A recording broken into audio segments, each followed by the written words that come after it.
Mercoledì 31 dicembre, San Silvestro I, Papa, è l'ultimo giorno dell'anno. Il sole sorge alle 7:50, tramonta alle 16:37, la luna si leva alle 13:23 e tramonta alle 4:31.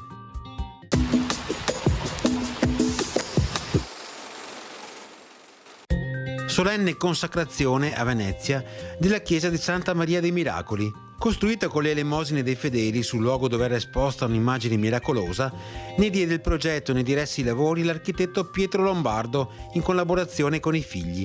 Scrigno prezioso di marmi intarsiati, la chiesa dei Miracoli è uno tra i più lussuosi esempi della Rinascenza a Venezia.